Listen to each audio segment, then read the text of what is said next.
anything before this starts at 12:30?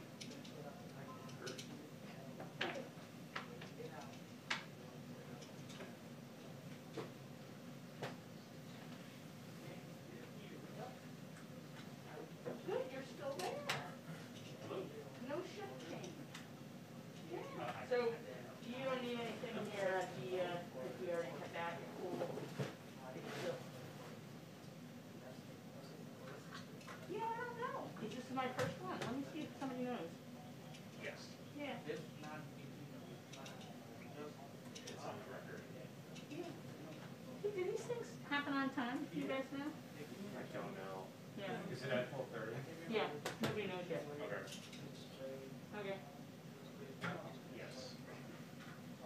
And Like, yes.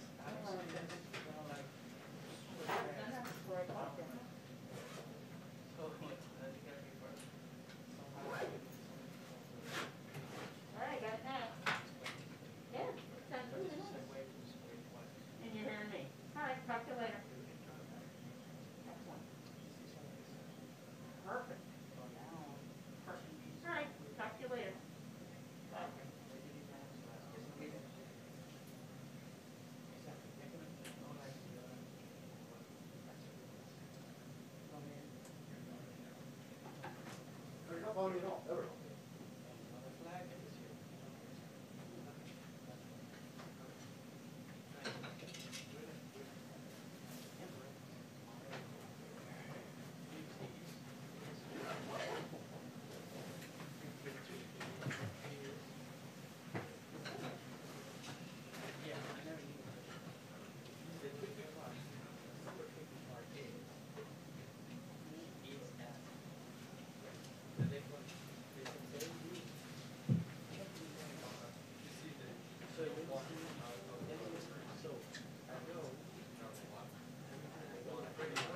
Have they been starting on time? I was only here once last week, but it was pretty close. Excellent.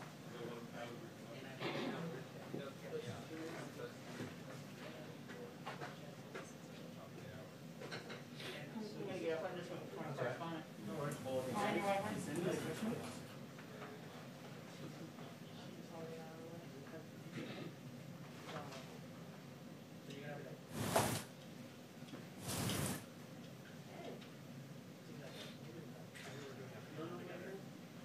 Gotcha. Is that the thing?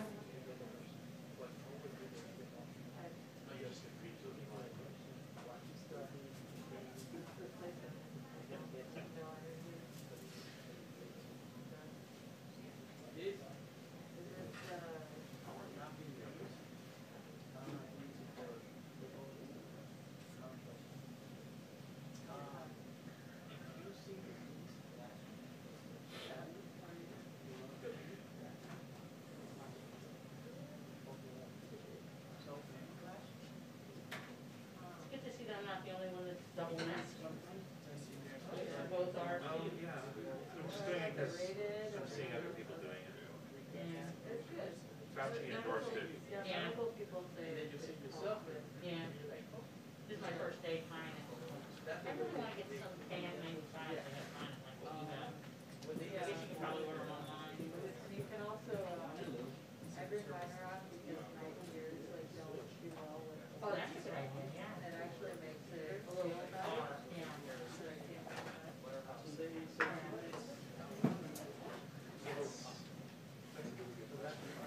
I don't know whether it's looking back or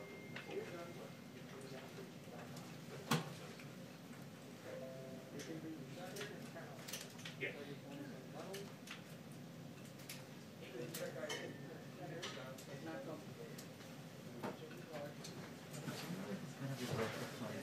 Yeah, no, they'll edit it out. Yesterday's White House TV, which you can find via YouTube. Should be in the drawer. I don't think it's on the website yet, the link. But if you go to YouTube and check the White House TV, there's a link there.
I wouldn't think so either. Put it on the side so it would be in your way. Put it on the floor if you want.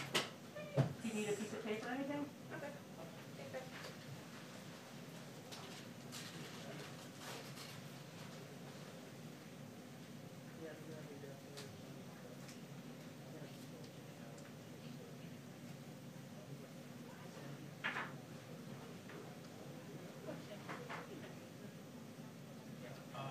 Yeah, it was.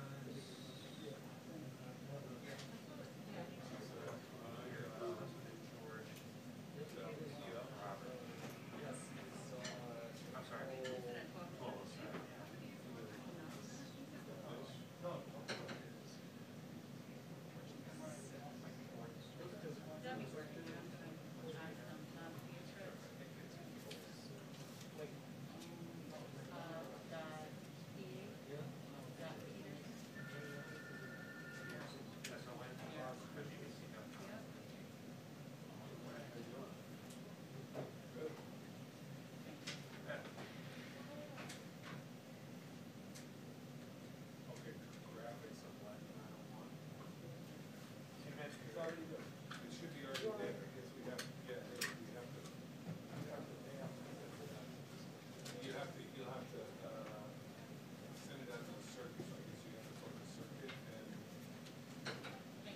Of course, did it go through? Yeah, got it. Good.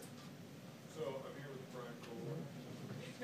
Turns out it was Brady all along. I I think they both deserve their fair share. But I'm still ready for Tom.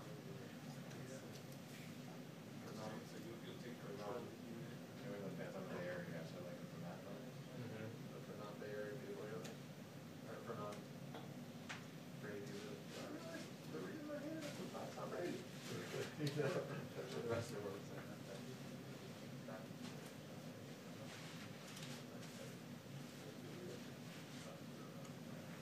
Gil, should I have IFP? I don't think they're sending anything down. I'll call them and see if they can give you my test.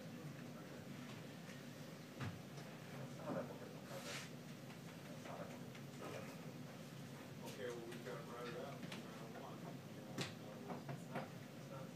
Hang on.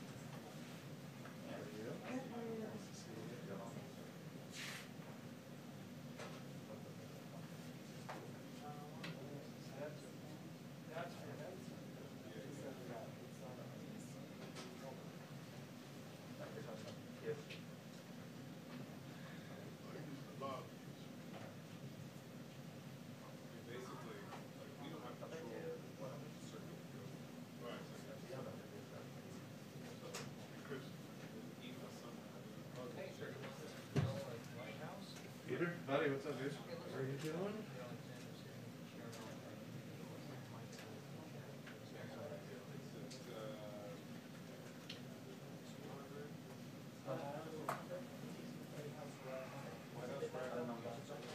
One more time. One more time, say hi, please. I do, I hear you well, yeah. All right. I'm probably gonna turn it off the briefing that's put on all the. Yes. There you go. The other thing is,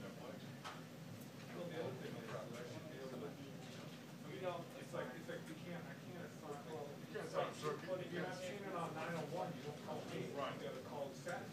Peter. Yeah, Good to go? I heard them, yeah, I think I'm good. So the only issue would be, Gil, when it flips from control rooms at noon to 1, just to make sure that they still have it. Get it? Because you're dialed in 31 right now. I don't know what that means, but I definitely hear the noon hour. But I don't know if that's the same with the 1 hour. Hopefully they will flip it because I'm dialed in If you ask them to do it, that'd be great, because otherwise they'll come out of the LB. Blank stare. Blank stare. Okay. Thanks, brother. Aaron or Sally? I'll give you a day to understand.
2-minute warning on the briefing, 2-minute warning on the briefing. Thank you.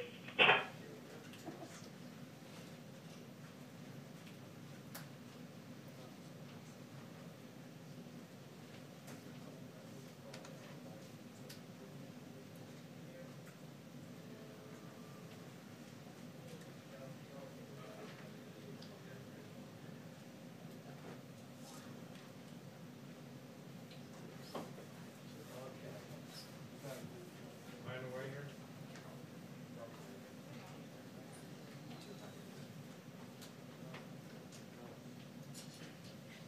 Ooh, it's cold on this side of the room.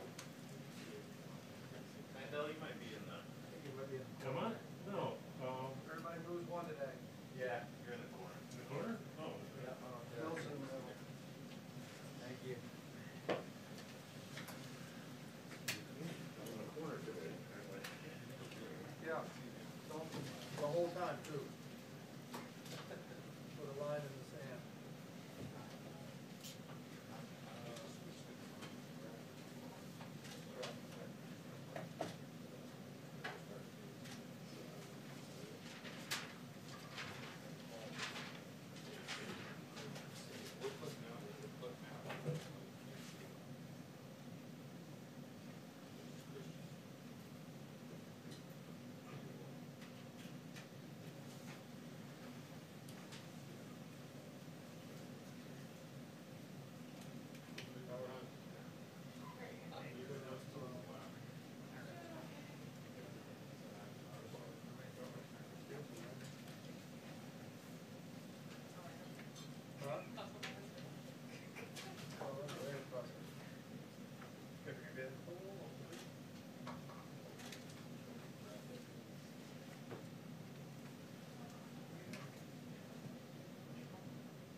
Hi, everyone.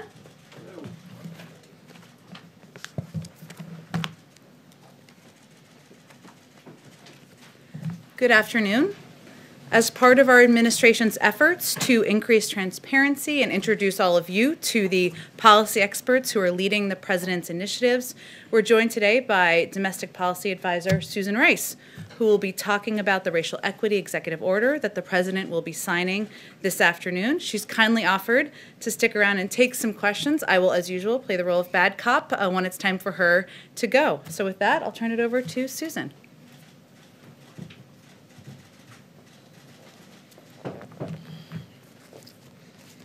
Good afternoon, everyone. It's good to be back. Jen, thanks. The President has committed the whole of our government to advancing racial justice and equity for all Americans. I'm leading this effort out of the Domestic Policy Council. I've assembled a first-rate team to drive this agenda forward.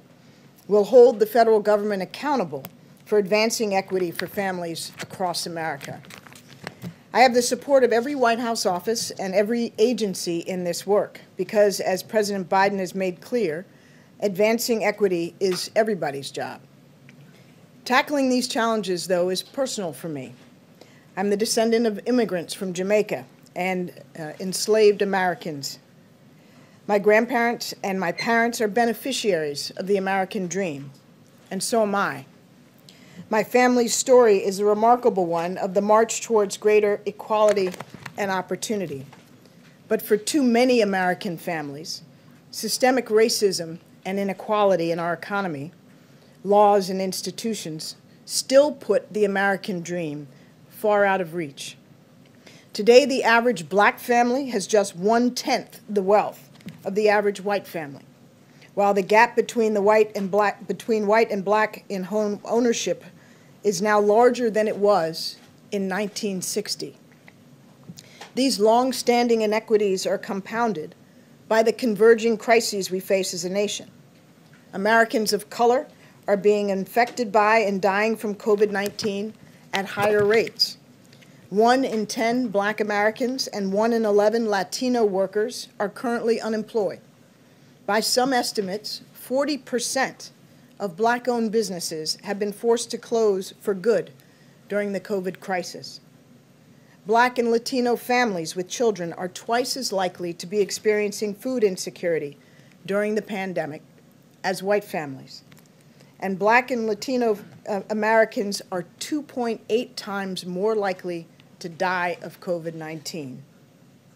And for Native communities across the country, the overlapping economic and health crises have devastated tribal economies and healthcare systems.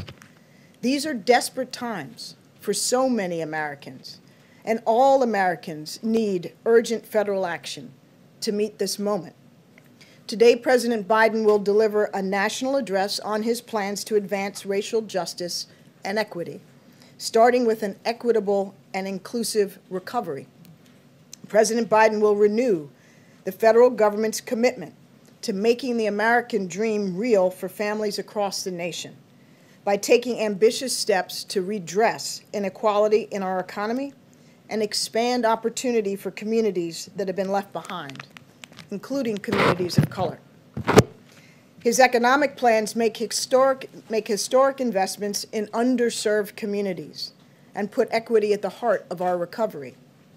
His ambitious agenda builds on a legacy of Americans forging opportunity out of crisis. These aren't feel-good policies. The evidence is clear. Investing in equity is good for economic growth, and it creates jobs for all Americans. Economists have estimated that the U.S. economy has lost a staggering $16 trillion over the last 20 years because of discrimination against families of color. If we closed racial gaps in income and opportunity, these same economists have estimated we could add $5 trillion to the U.S. economy over the next 5 years and add over 6 million new jobs for all Americans. So building a more equitable economy is essential if Americans are going to compete and thrive in the 21st century. We've hit the ground running to embed equity throughout the administration. On day one, the President signed an executive order directing an unprecedented whole-of-government initiative to embed racial equity across federal policies, programs, and institutions. That starts with a review of policies and institutions to redress systemic racism where it exists and to advance equity where we aren't doing enough. Every agency will place equity at the core of their public engagement, their policy design and program delivery, to ensure that government resources are reaching Americans of color and all marginalized communities, rural, urban, disabled, LGBTQ+, religious minorities, and so many others. The President has put equity at the center of his response to the COVID-19 and economic crises. His executive orders signed last week deliver rent relief, student debt reprieve, and emergency food assistance to families across the country, helping all Americans, including Black and brown families who we know are being hit hardest by this crisis. And he took steps to make our broken immigration system more humane and secure. He restored the integrity of the census so that our constitutionally mandated accounting of every person in the United States is fair and inclusive. And even before taking office, President Biden released his American Rescue Plan that will make historic investments in advancing equity. Independent economists estimate that his plan will cut child poverty in half.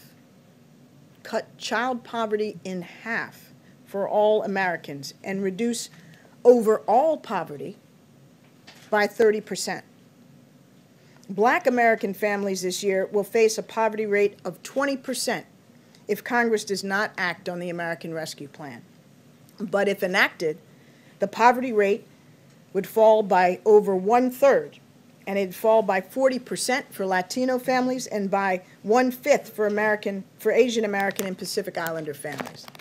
The American Rescue Plan also provides critical relief to Native American communities and tribes. These investments will lift over 8 million Black, Latino, and Asian Americans out of poverty and provide relief across sectors where families of color are most disproportionately impacted by this crisis, in food and financial security, healthcare access, and education and child care.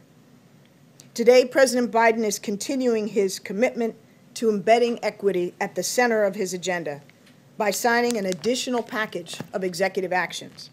The President will sign a memorandum directing the Department of Housing and Urban Development to mitigate racial bias in housing and affirmatively advance our nation's fair housing laws. He will also sign an executive order directing the Department of Justice not to renew any contracts with private prisons. Private prisons profiteer off of federal prisoners and are proven to be, or found to be by the Department of Justice Inspector General, to be less safe for correctional officers and for prisoners.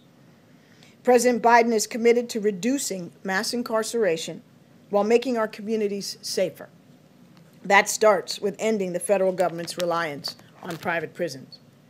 The President will also sign an executive order reinvigorating the commitment of all federal agencies to engage in regular, robust, and meaningful consultation with tribal governments. And the President will sign a memorandum directing all federal agencies to take steps to combat xenophobia and acts of violence against Asian Americans and Pacific Islanders who have been targeted by political leaders in our nation's response to COVID-19. Again, these are a continuation of our initial steps to advance racial justice and equity through early executive action. Beyond this, the President is committed to working with Congress to advance equity in our economy, our criminal justice systems, our healthcare systems, and in our schools. As I've said many times in my personal capacity, and I'll say again, I believe we all rise or fall together. Advancing equity is a critical part of healing and of restoring unity in our nation. The President will have more to say about all of this later this afternoon, and I'm happy to take a few of your questions. Peter? Ambassador Rice, thank you. You speak about communities of color right now that are disproportionately impacted by the pandemic, of course. They're also less inclined to have faith in the federal government in response to the vaccination process. So what specifically, I'll follow up with others, but what specifically is being done right now for communities of color to convince them it's okay to get this vaccine? Well, Peter, I will leave much of this to my colleague Jeff Zients, who's leading our COVID response, but I think two important points. One, we have established within our COVID task force an effort on equity, and that includes obviously racial equity, that will focus on health disparities, but also on the reality that there are Americans who, and particularly Americans of color, who, for very valid historical reasons, are skeptical and reluctant. And a large part of what our colleagues on the COVID task force are doing, this is the second part, is reaching out directly through targeted campaigns to get to those very communities where the skepticism is highest. And that's vitally important because as communities of color are suffering disproportionately, may have less access to information about the vaccine and the ability to easily go online in some instances and get an appointment, we have to take those additional steps to ensure that they are aware of its availability, they can get appointments, and that they understand that the vaccine is safe. Let me ask you, I have a couple things. One's news of the day, but another one, there's a lot of day one promises right now. Jen does news of the day. Okay, fine. Let me ask you, on February 20th of last year, President Biden said, my first day of office, I'm going to send a bill to the Congress repealing the liability protection for gun manufacturers, closing the background check loopholes, and waiting period. So what happened to that day one promise? Well, I think you've seen that we have rolled out an unprecedented number of early executive actions. And as you've heard Jen say and many of my colleagues say, this is just the beginning. We have 1,454 more days left in President Biden's first term. And so give us a little something to do over the next few days. Cecilia? Thanks, Jen. Thank you, Ambassador. A housekeeping question, if I may, and then a follow-up.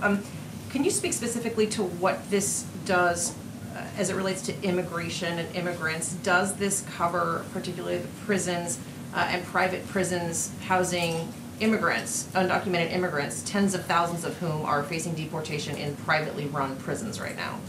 This order today applies to the Department of Justice run prisons. It is not, in this instance, applicable to those run by other agencies. So not ICE, not anything like that. Okay, and then going back to January 6th and what we saw just a few weeks ago at the Capitol, when we saw people roaming that building carrying Confederate flags, wearing anti-Semitic shirts. We saw lawmakers in that group, we saw firefighters in that group, we saw military veterans in that group.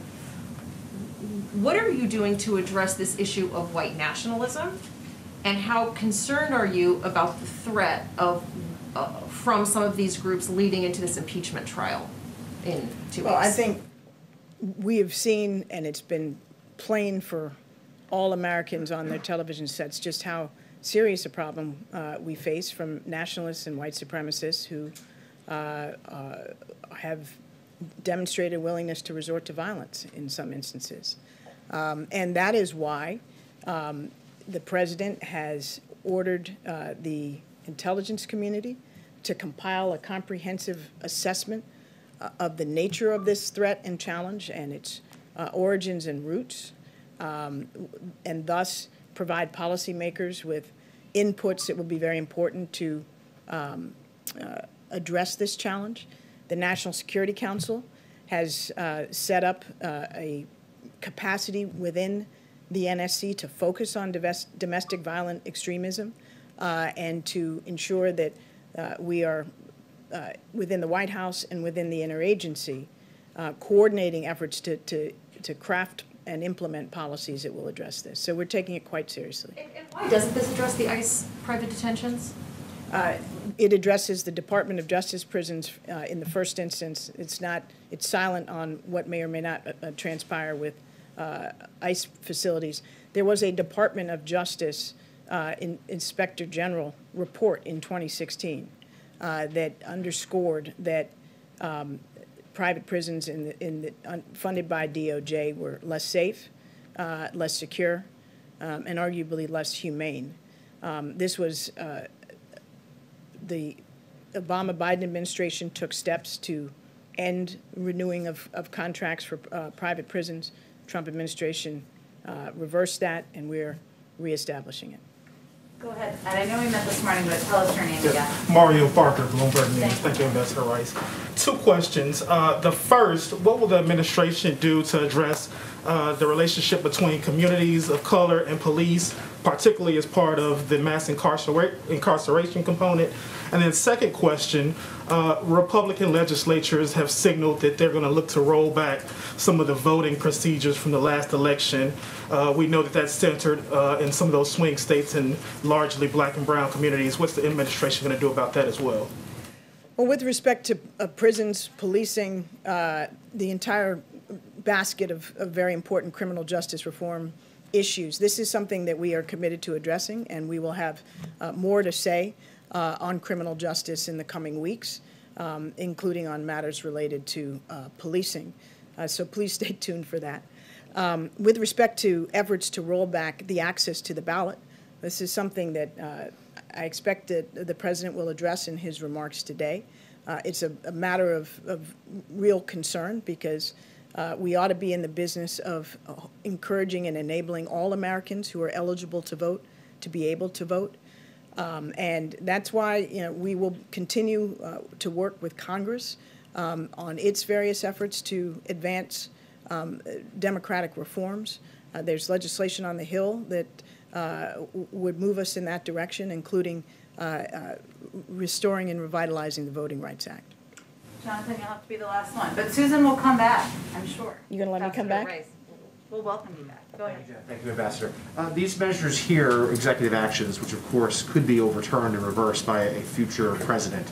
Can you talk about what steps could be taken to codify these, to make them permanent, whether it's private prisons or other measures, so they could not be undone by a future president? Yeah, well, Jonathan, as you know, to codify something and make it lasting in law requires that Congress, both houses of Congress pass it and that the President sign it. And for this, as well as many other things, there will be areas where legislative actions are the best and most durable approach. There'll be some instances where, in advance of legislation or efforts to achieve legislation, it's wise to take executive action. So I don't think we should assume that by doing something by executive action, where it may also be appropriate to seek legislation, that we wouldn't do it. We have a very full legislative agenda. The President's first priority is enacting the American Rescue Plan, as well as getting our nominees confirmed, and we'll be focused in the next few weeks on that. Thank you, Ambassador Rice. Thank you, Jen. Thank you, everybody. Thank you, Ambassador Rice.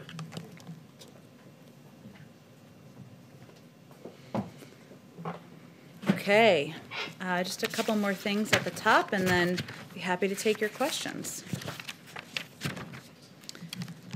The President and his team have been working around the clock over the past 6 days to make meaningful progress on vaccinating as many people as possible.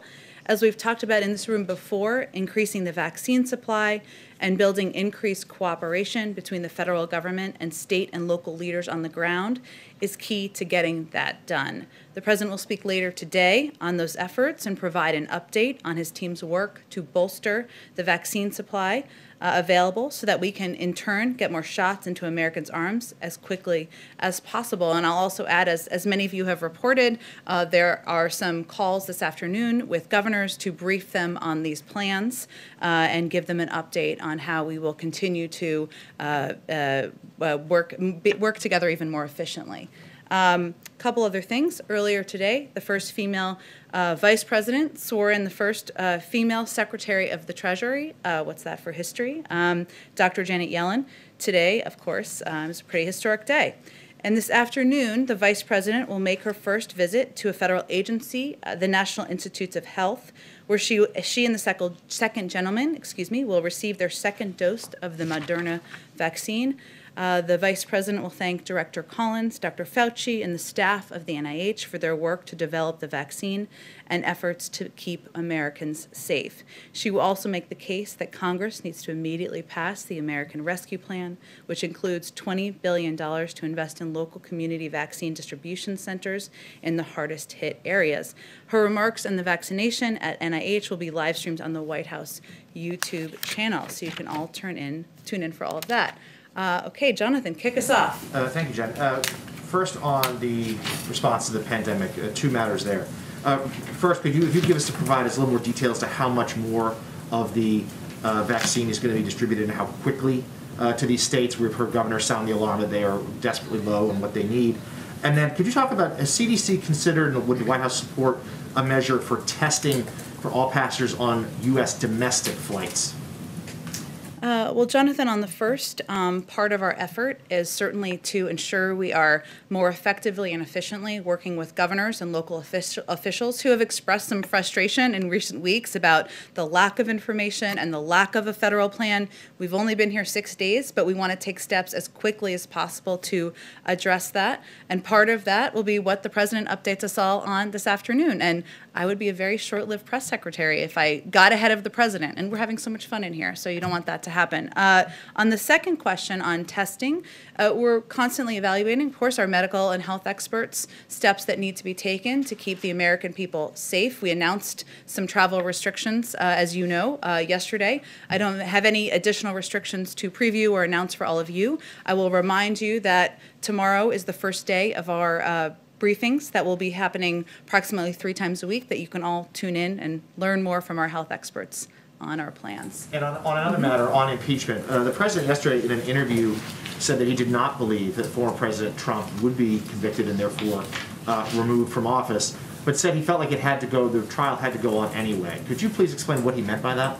Sure. Well, let's put this in context of last night. So last night, the House impeachment managers delivered the articles of impeachment to the Senate with a dramatic walk over, as you all carried on television.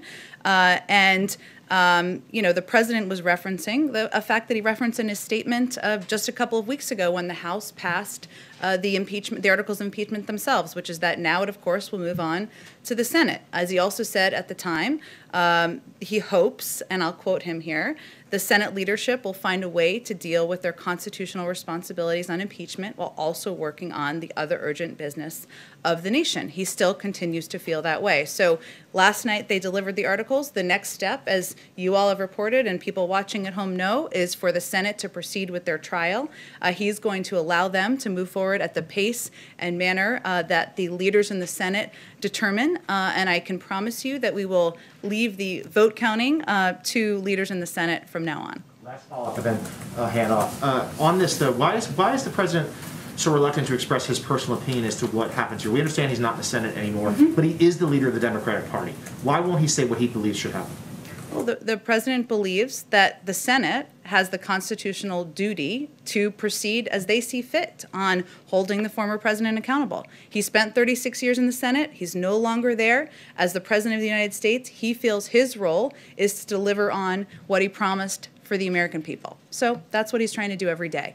Go ahead, Peter. Just a little housekeeping as it relates to what's going on in the Senate right now. When is the last time that President Biden spoke to Leader McConnell?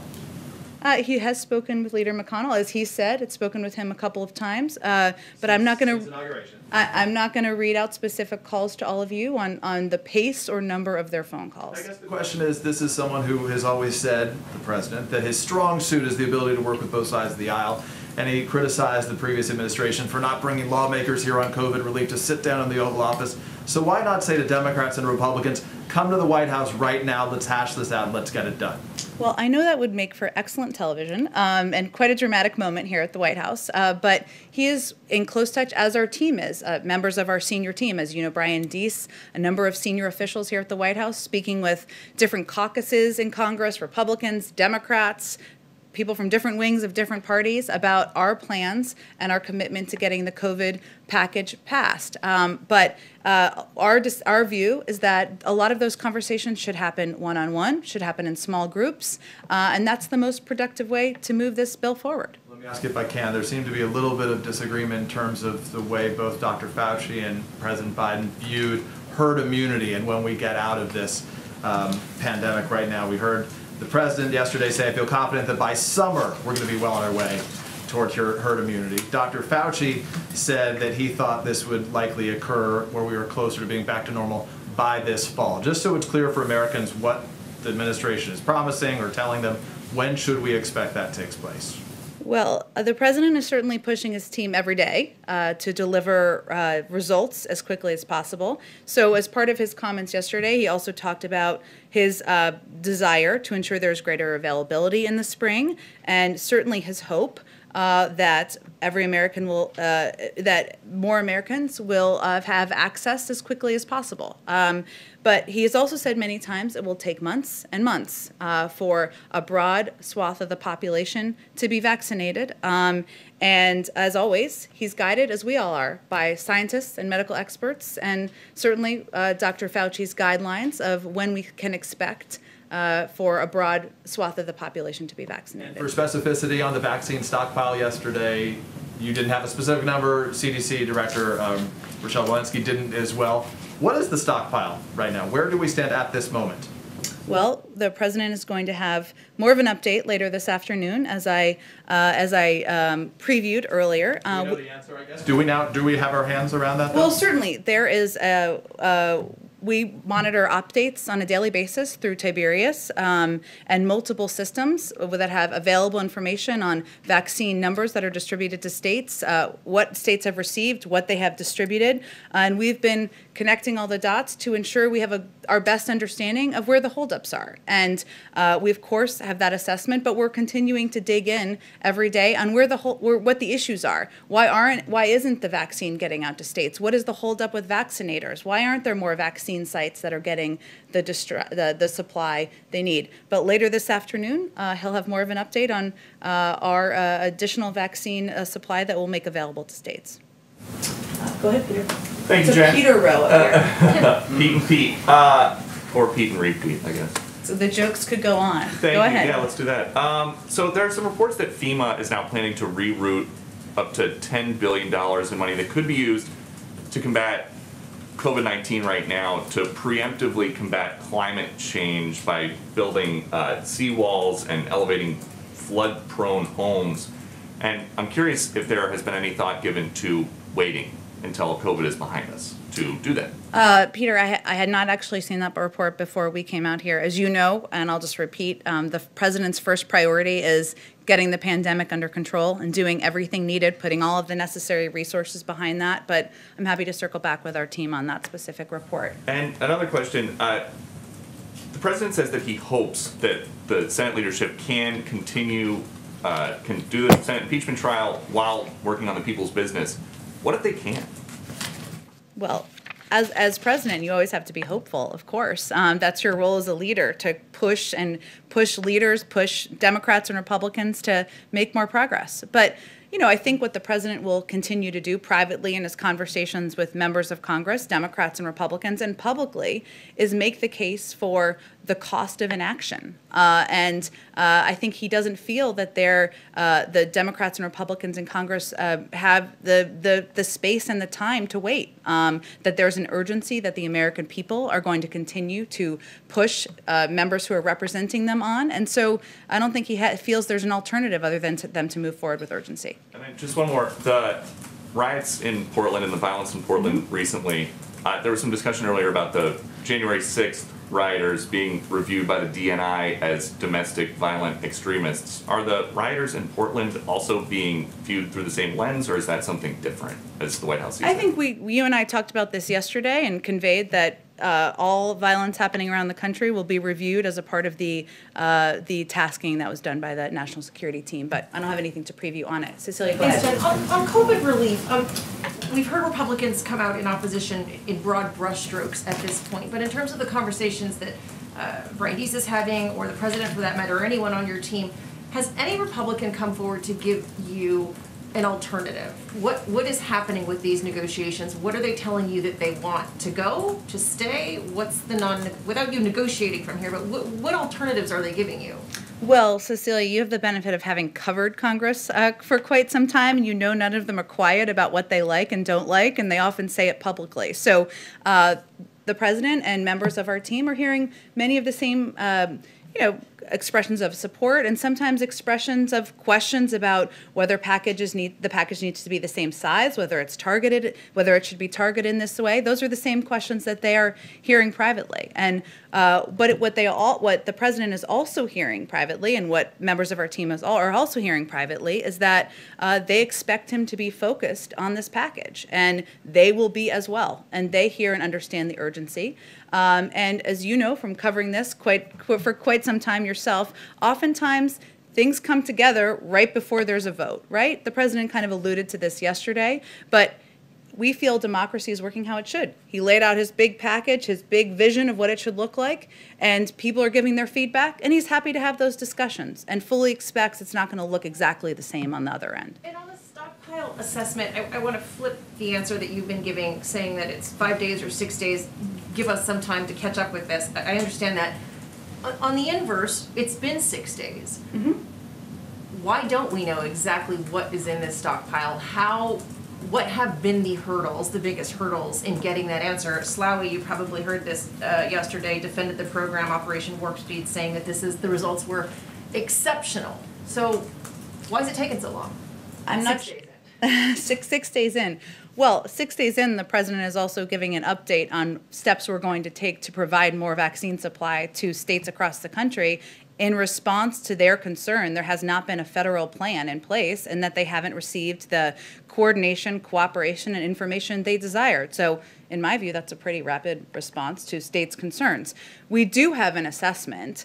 As I referenced Tiberius, which is quite a name for this website, I will say. It sounds like a magical creature a little bit to me, but it provides vaccine information, publicly available information on vaccine supply that's gone to states and what's been used. It doesn't mean it's perfect. Oftentimes it isn't. But our concerns and our focus is not just on the supply. That's part of the issue. It is also about ensuring that states have the number of vaccinators they need. So that means people who are literally taking the shots and qualified to put them in the arms of Americans. And some states and some communities don't have people who are able to do that. And vaccine centers and places where people can go and receive the vaccine. So there's multiple steps in this process, and our focus is on ensuring not just the supply is at the rate it needs to be, and that states have more advance notice. This is one of the things governors will tell you and have told us, that it is very difficult for them when they find out a day before, or a couple days before, that they're going to run out of supply, or when a next supply shipment is coming. They want more time. That's something we're also working on. So those are all pieces that are part of this Herculean operational task that our team has undertaken.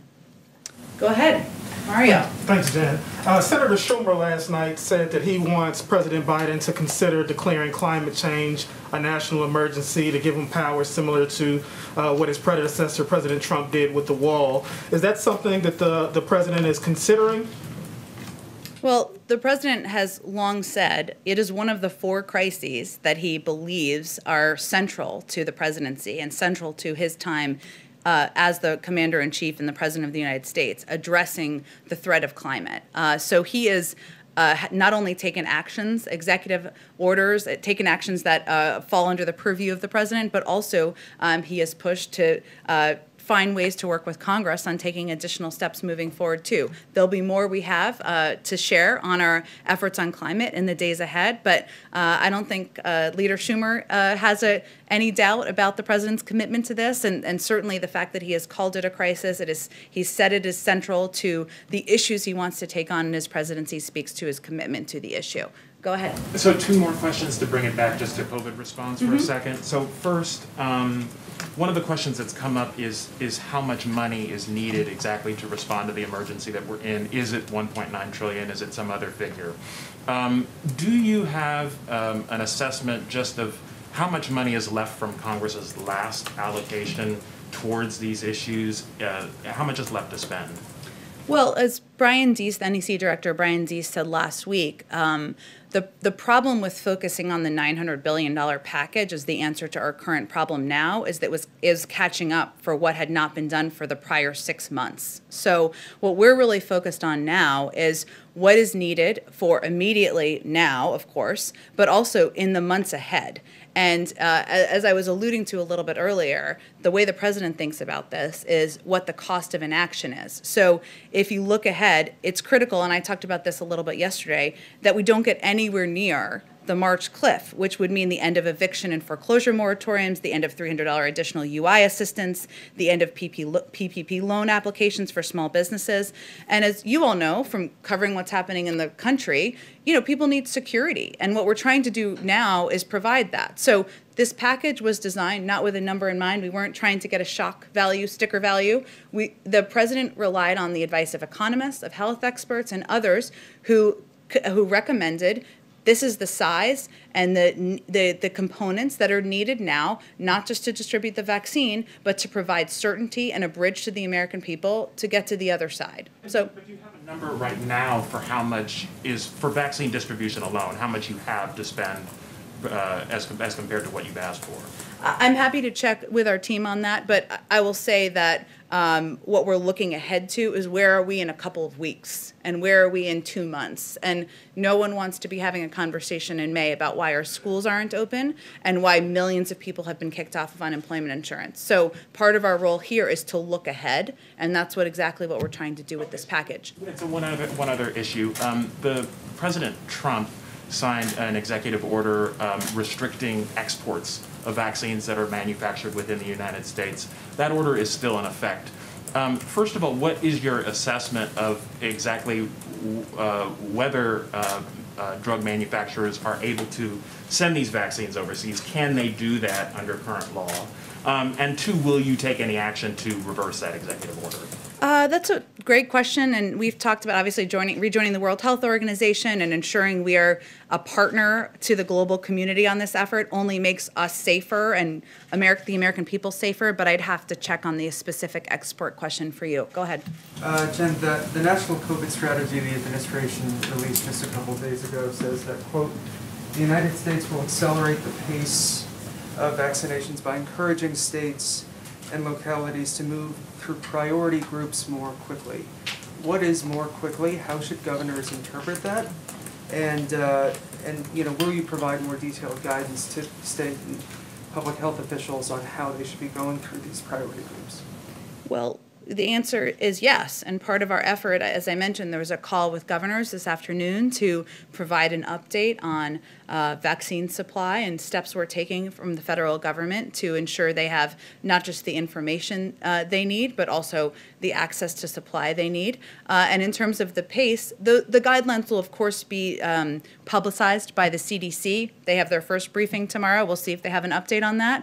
But really what we're all trying to endeavor to do is ensure that we have not just more supply, but more vaccinators, as I noted, more people in communities who can vaccinate, more centers and locations that can provide these vaccinations. So all of those components will lead to expediting. We're not asking states to do this on their own. In fact, we are trying to reset and be partners here in a more effective way than we've seen over the last 10 months.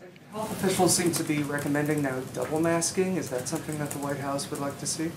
I've seen some of those reports. I haven't seen that come officially from the CDC, but again, I'd encourage you to ask them that question tomorrow, and I'd refer to them for any new guidance on that front. Go ahead. Hi, regarding the Defense Production Act, what is the timeline for ramping up production of supplies, specifically specialized syringes, and has the administration been in talks with any specific companies or manufacturers?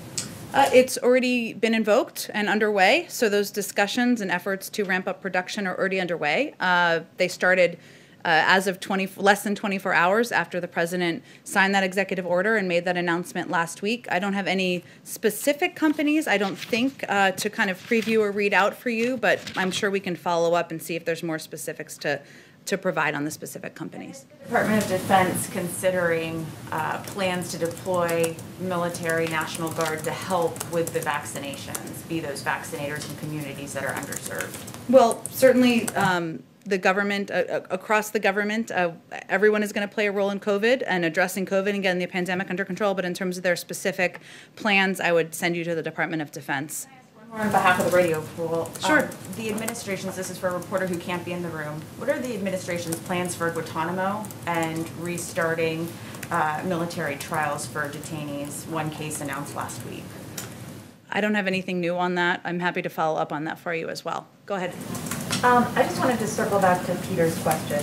So Dr. Fauci on Fox today went back to quoting that 100 million doses in 100 days number.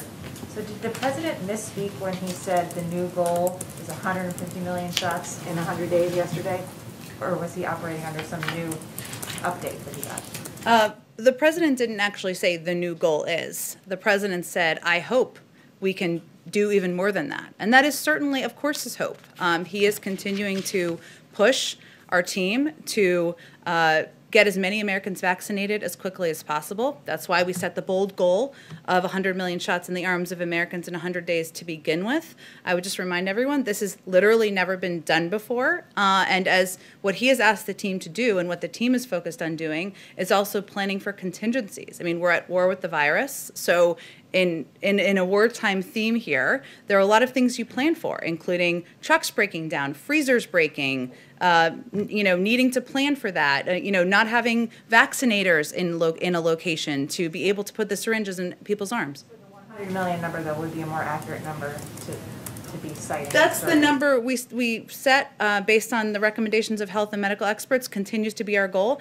But does he want to beat that goal? Of course he does. Of course he does.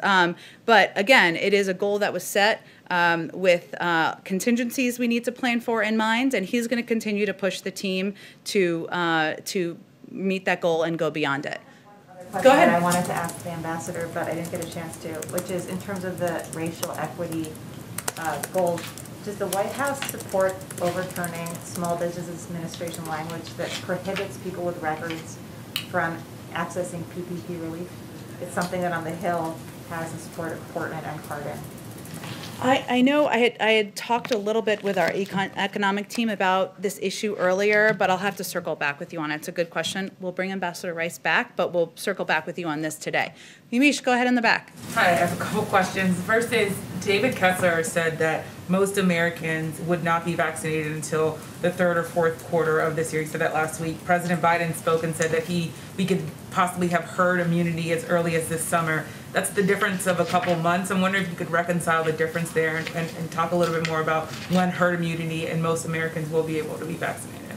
Well, it's sort of similar to what Peter asked a little bit earlier, but what the president is, of course, pushing his team to deliver results.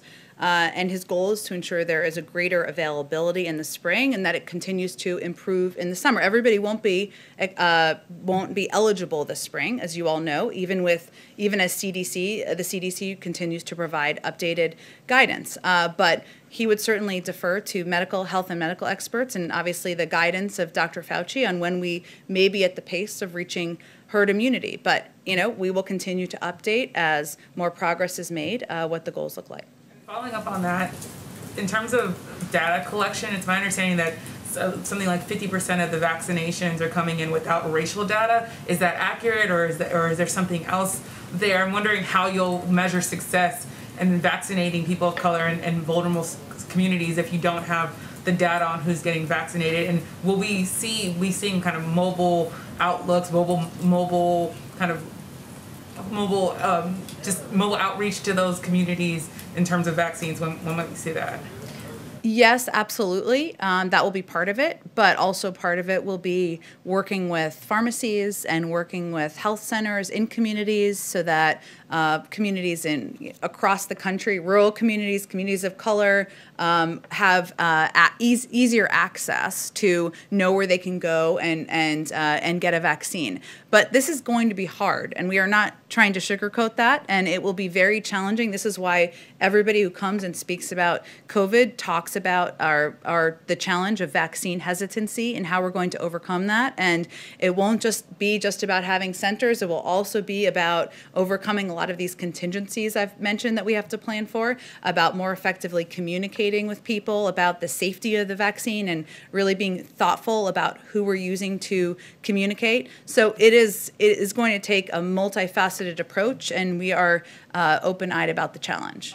Data part of that question, is it accurate that there's very little racial data, or at least less than 50% of racial data coming in on vaccinations? I would refer you to the CDC, and I know they'll have their first briefing tomorrow, and that sounds like a great question to ask them. Susan Rice, she couldn't take all the questions, so maybe I'll ask you the question I was going to ask her, which is, we've seen after January 6th, there is obviously this issue of white supremacy and racism coursing through our country.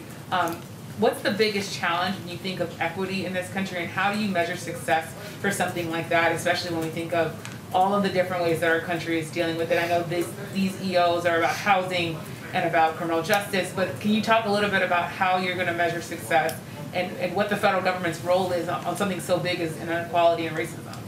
Well, I think what Ambassador Rice was conveying to all of you, and obviously what the President will sign later this afternoon, is an executive order that makes racial equity and addressing racial equity a priority across the government. And what how the President talks about this is that far too often we think of racial issues that are in the racial equity bucket, shall we say, are only related to a couple of categories, and that's just not accurate. We need to address racial equity in terms of health disparity. We need to address it in terms of access to lending and to loans. We need to address it in terms of biases and discrimination as it relates to housing. And so what this executive order will do will make it a priority and infuse expertise and personnel to ensure we are addressing issues that impact communities of color across the country every day, and not just every few months when it's an issue that comes up and prompts questioning. Go ahead in the back. Thank you, Jen, and thank you for making sure that everybody gets the opportunity to ask questions. I really appreciate that. I've got one on housekeeping real quick, and then I've got a domestic and a foreign policy question. So you got some beautiful screens behind you. Your predecessors have rejected multiple requests to bring back the Skype seat to the daily briefings for the benefit of reporters who are trying to stay safe during the pandemic by working remotely. Would you consider bringing back the Skype seat? We would. I will say, people don't usually realize this, but there's normally about 60 people in this room. I think that's the right number. That's certainly something we would be happy to have in this room. And I think all of you would too, because you're asking questions on behalf of your colleagues.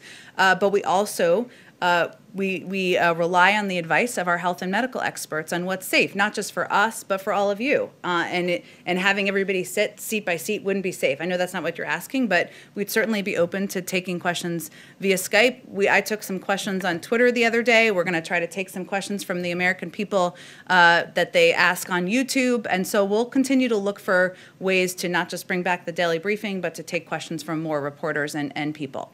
Okay. During the campaign, this is the foreign policy question. During the campaign, Mr. Biden had said that he would give benefits to the Palestinians, but he didn't specify anything that he would ask any concessions. So the question is it the belief of this administration that the Palestinians don't have to make concessions to get funding or a consulate? Well, I think I've talked about this particular issue enough in my old days at the State Department to know I'm going to defer to our national security team and the State Department and Jake Sullivan on any more specifics. Obviously, the President's view continues to be that a two-state solution is the only path forward, and that continues to be the position of his White House and administration. Finally, this is on behalf of a colleague who's not able to be here today due to social distancing. Does the President believe he can attain unity with the 74 million Trump voters while urging his allies in the Senate to hold an impeachment trial after his predecessor has already left office? Well, the president's belief is that he was elected by 81 million Americans, in part because they believed that he was somebody who could help bring the country together, unify the country around addressing the crises that we face. And when he talks every day, nearly, about getting the pandemic under control, putting people back to work, he's not just speaking to people who voted for him. He's speaking to all of the American people, including the 74 million who didn't vote for him, and certainly addressing the pandemic, ensuring that people don't worry about the health and safety of their grandparents, of their sisters and brothers, getting kids back to school. That's not a partisan position. That's a leadership position, and one he's taking because he wants to make sure he's delivering for all of the American people. Go ahead, all the way in the back. I'm Marek Volkowski from Polish Radio. The president spoke with Chancellor Merkel yesterday. Mm-hmm. But the readout from the phone call doesn't mention Nord Stream 2, the pipeline from Russia to Germany. Mm-hmm. Have they discussed this particular project, and what's President Biden's position on Nord Stream 2? Is he determined to use all the tools he has, like sanctions, to stop the project? Well, I don't have any more for you on the particular readout, but I can convey that we continue to believe, the president continues to believe, that Nord Stream 2 is a bad deal for Europe. We're aware that the previous administration imposed new restrictions on activities related to the pipeline under the National Defense Authorization Act, and we will be reviewing those measures. And so he looks forward to continuing to consult with our European partners on this issue, and if there's more to share on his conversation with Chancellor Merkel on it, we will certainly circle back with you more directly. Let me just get to everybody. Go ahead. Thank you, Jen. This is just following on from Yumish's question earlier. We heard the president yesterday say that anyone who wanted to get a shot would be able to get one by spring, and that we would be well on our way to herd immunity by summer. I'm wondering how we can make those projections, and we don't know what the national stockpile is, when the CDC director says that supply won't increase until March, and when we're still having these enormous distribution problems in the different states. Well, let me first start by saying, as I started the briefing conveying, the president will have more to say on our vaccine supply and also assistance and cooperation that we will be doing with the states later this afternoon. So we'll have an update on that. And as I also noted, we do have a sense. There is Tiberius, my favorite word of the day, a website that has available information on not just the vaccine that is available in states, but what has been distributed. So what I was conveying, and I think what a number of our medical and health experts have been conveying, is that we've been here for now 6 days. I'll at a certain point stop saying that, but less than a week is not that long a period of time. We are assessing every day where the holes are, where the gaps are, what the holdups are. It's not just supply, it is beyond that. It's also having the number of vaccinators we need, the number of vaccine distribution sites we need. Those are all issues, if you talk to any governor, that they will say are challenges to getting the vaccine in the arms of the American people. And what the president's goal is ensuring that there's greater availability in the spring. He will push his team. He pushes his team on COVID and updates on it, even when it's a meeting about other issues. This is his focus every single day. But the fact is, every American is not going to be eligible this spring. We're going to continue to increase supply. That's part of it. And he has said many, many times it's going to take months and months for a broad swath of the population to be vaccinated. But he would, if he were standing here today, one, he'd be a lot taller than me, but he would say he will defer to health and medical experts to give their assessments on when we can reach the point of herd immunity. Peter, go ahead. There is a report now that the chief financial officer of Florida has sent a letter to the International Olympic Committee that Florida would like to host the Olympics if Japan next year is uncomfortable because of the pandemic. Is a Florida Olympics in 2021 something you can see the White House supporting? Wow, well, that's a lot of steps that need to take place. And I don't know the entire process of the Olympics, but I would certainly send you to the U.S. Olympic Committee and the International Olympic Committee first on what their assessment of that offer is, and certainly, of course, what their assessment is of Japan's preparedness for the Olympics. Go ahead right here. Jen, on contingencies, if these COVID vaccines need to be tweaked or changed because of these emerging variants, how is that going to complicate your rollout effort? Well, Dr. Fauci spoke to this a little bit last week, and I expect this will be one of the lines of questioning with our health and medical experts when they have their first briefing tomorrow. And they have spoken to both assessments that have been made about the efficacy of the vaccine, even with the new variants, and how they are evaluating what the efficacy will be moving forward. This is something that they will continue to look at through a medical and health lens. So I don't think I'm going to have a new update or assessment for you from here, but it's something they're looking closely at, and the president will continue to encourage them to be as honest and straightforward with the American people as possible. Just one unrelated question. One of the President Trump's last acts was to grant protective status to Venezuelans who are in the United States. I believe that still stands. Can you give us an update on your position on that? Sure, let me see. Let's see. Well, the overriding goal of the United States is to support a peaceful democratic transition in Venezuela through free and fair elections. He has long been clear, the president that is, that his administration's approach to Venezuela will focus on addressing the humanitarian situation, providing support to the Venezuelan people, and reinvigorating multilateral diplomacy to press for a democratic outcome and pursue individuals involved in corruption, human rights abuses, and pursue individuals involved with that. I don't have anything more for you on the status of temporary protected status. That was a mouthful. I will, of course, our national security team is doing a review of all of the positions and put in place by the Trump administration, and we'll provide an update when we have one. Go ahead. One more question. Ambassador Rice outlined all of these disparities when it comes to Americans of color being infected and dying from COVID at higher rates. Does the White House fault the policies of the previous administration for creating those disparities that we're seeing?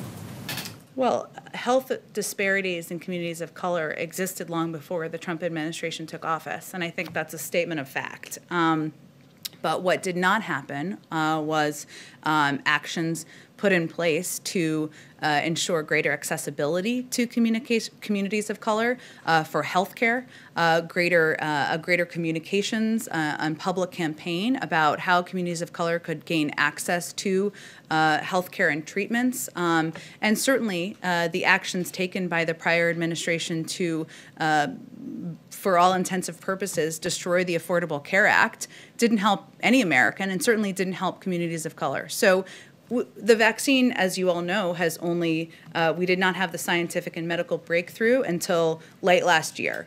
And now it's incumbent upon this administration, the Biden-Harris administration, to ensure that we are taking steps to increase access, but also to communicate more effectively with communities of color about the vaccine and the efficacy of it. And that certainly is a primary focus. That's one of the reasons why Dr. Marcela Nunez-Smith is leading a COVID task force and is a pivotal part of the COVID team. And I will say, from being on the transition, she wasn't a person who was, aside from by reputation, but she wasn't known by then President-elect Biden previously, but he was so impressed with her as a member of the COVID advisory task force that he felt personally it was important to have her as a pivotal member of the team to address exactly this issue. Okay, well, go ahead. Yeah. Last one, says Jonathan. Well, thank you very much. If I can ask a follow-up, I'd appreciate it. The Trump administration granted waivers to Arkansas and other states to require work for some Medicaid recipients. That was challenged in the court. The court struck it down. The Trump administration pushed it to the Supreme Court. It's pending there. Does the Biden administration support these waivers, oppose them? Are they going to argue for it, against it? What's the position of the administration? Well, I would certainly send you to our Department of Justice, my Department of Justice colleagues, to speak to anything related to a legal case. I will say that President Biden does not believe as a principle it should be difficult for people to gain access to health care, and he's not been supportive in the past and is not today of putting additional restrictions in place, and he's spoken about that publicly too. And then if I could follow up, yesterday former President Trump endorsed Sarah Huckabee Sanders for governor of Arkansas in 2022. Where does President Biden stand on that particular race, and how high is this on his list of priorities? Wow, how high is the Arkansas Republican gubernatorial primary on the president's list of priorities? Not high. I can confirm for you, I'm not running for governor of Connecticut in the future, so I'm here to confirm that for you as well. I don't expect he will get involved in this race, but also politics is not front and center for his mind in general at this point in time. He's focused on getting the pandemic under control. Okay. Jen, who leads the governor's call today, just for clarity? Who's leading the governor's call today? Who's leading the governor's? The president won't be on it, so who is leading? Jeff Zients will be one of the health officials, or one of the, I should say, policy officials who's on the call today. There may be others, but he's one of the primary leaders of the call. Governors obviously participate. I believe so, yes, exactly. Okay, last one, I'm breaking Jonathan's rule, but since you're new here. The President Biden has spoken to President Putin. Can you give us an update on the nature of their call? What came up? Well, the call, I can confirm for you, the call was scheduled. The call has happened, I believe, since I have come out here. So we will, of course, be putting a readout of the call out. But since you gave me the opportunity, I will just convey to you that he called President Putin this afternoon with the intention of discussing our willingness to extend New START for 5 years and also to reaffirm our strong support for Ukraine's sovereignty in the face of Russia's ongoing aggression, and also to raise matters of concern, including the SolarWinds hack, reports of Russia placing bounties on United States soldiers in Afghanistan, interference in the 2020 election, the poisoning of Alexei Navalny, and treatment of peaceful protesters by Russian security forces. His intention was also to make clear that the United States will act firmly in defense of our national interests in response to malign actions by Russia. But we'll have a readout for you, I assume, sometime early this afternoon. Thanks, everyone. Thank you, Jen. Mario, thank you.